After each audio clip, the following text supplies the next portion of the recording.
C'est vrai qu'on a besoin de bonnes nouvelles quand même dans ce contexte. Et figurez-vous que parfois, on en trouve. Nicolas Dose, en l'occurrence, en trouve. Des coins de ciel bleu dans cette rentrée sanitaire compliquée, à commencer par les bâtiments et travaux publics. Ça repart, le bâtiment. Oui, ça repart. Premier semestre catastrophique. Et là, les commandes retrouvent un niveau normal. En tout cas, pour Eiffage, Bouygues, Vinci, les trois gros. Il y a tout ce qui avait été gelé pendant le confinement, tout ce qui avait été gelé à cause des municipales. Puis il y a aussi des nouvelles commandes.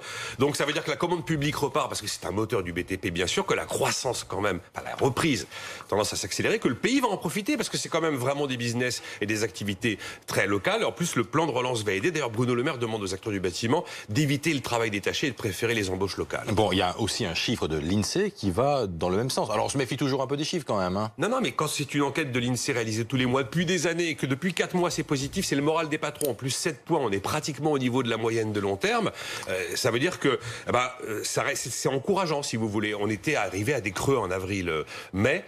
Là, à mars-avril, le truc qui va beaucoup moins bien, c'est l'exportation. Ça repart pas dans tous les pays, c'est certain. Et puis l'investissement. En fait, un patron, il fait comme un ménage. Le ménage, il consomme pas. Le patron, il investit pas. Oui. Et alors, il y a une autre embellie qui nous vient de Bercy. Bruno Le Maire a l'air moins pessimiste qu'avant, non? Oui, c'était hier au MEDEF. Il a indiqué que la récession à moins 11%, mais ce serait sans doute pas moins 11%.